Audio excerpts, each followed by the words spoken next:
Hi, this is Brad Linder from Liliputing, and I have here a product from Asus, which I believe is going to be the Asus Eee PC 1001P, which is sort of the latest budget model laptop in the netbook lineup.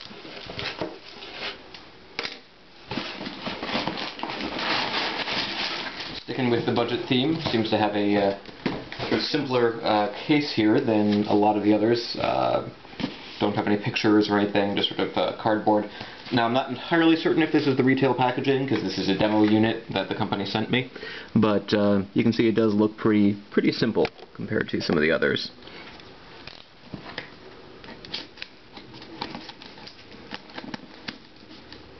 Let's get this open.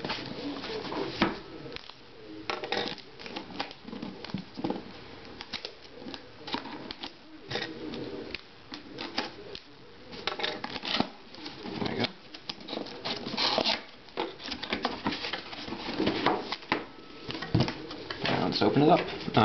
What we got here is the warranty card, the laptop, which we'll come back to in a second,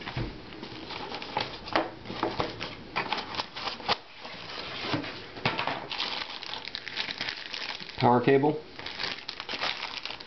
power brick. Both of those are white, so I'm assuming I've probably got a white model of the laptop here, and a battery.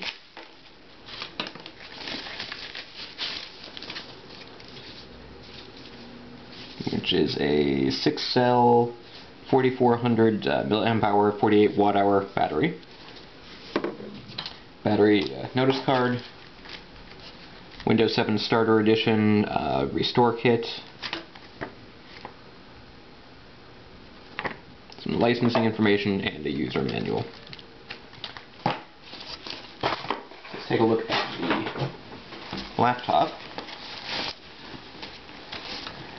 It's very similar at first glance to the 1005 PE or 1005P laptop, but it's a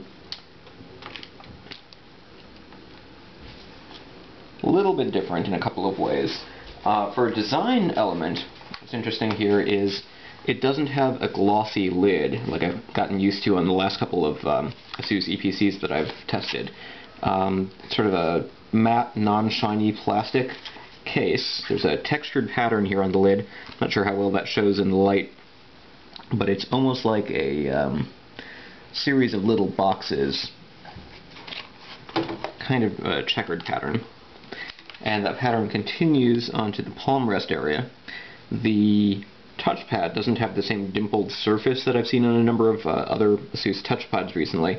It's got a rougher texture, provides a little more friction than a smooth one, but again, it changes the texture here from sort of that checkered pattern to a smoother pattern.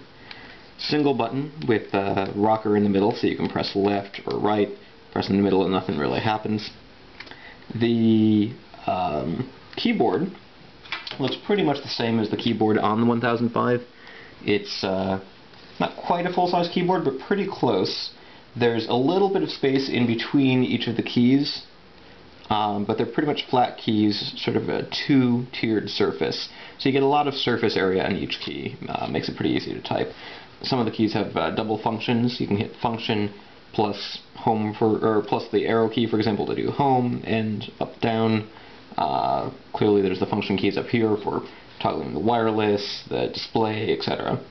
Mute, volume, and there you go. So let's go ahead and put the battery in. Goes in pretty easily.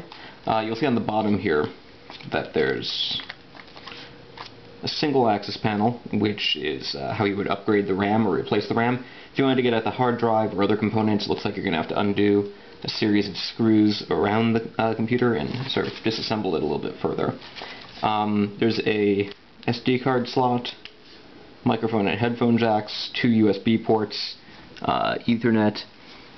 Nothing on the back, obviously, because the battery takes up the entire back. Power, VGA, another USB for a total of 3, and a lock port. And nothing on the front except for a couple of status LEDs.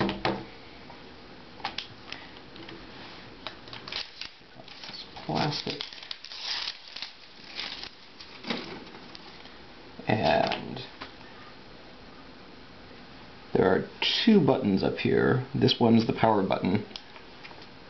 That one doesn't do much right now. It might be a button for toggling the touchpad on and off. Oh wait, no. It's an ExpressGate button. So that button actually turns on the Asus ExpressGate Quick Boot software. And you notice it didn't take long from the time that I hit that button for the operating system to load up.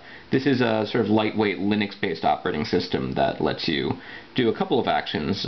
Surf the web using a browser, do some online games, manage your photos, chat, or use Skype without waiting for Windows to boot up fully. Or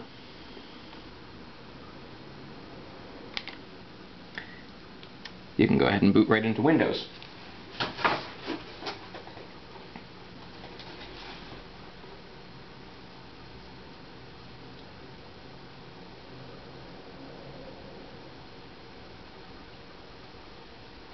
Now, one of the other main differences between the 1005 and 1001 laptops are that these do not include Bluetooth.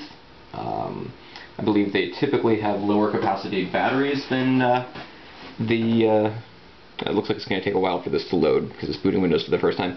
But lower capacity batteries and generally are significantly cheaper. The starting price for a 1001p laptop is about $299, making it one of the cheapest current generation netbooks available, with an Intel Atom Pine Trail N450 processor and Windows 7 Starter Edition.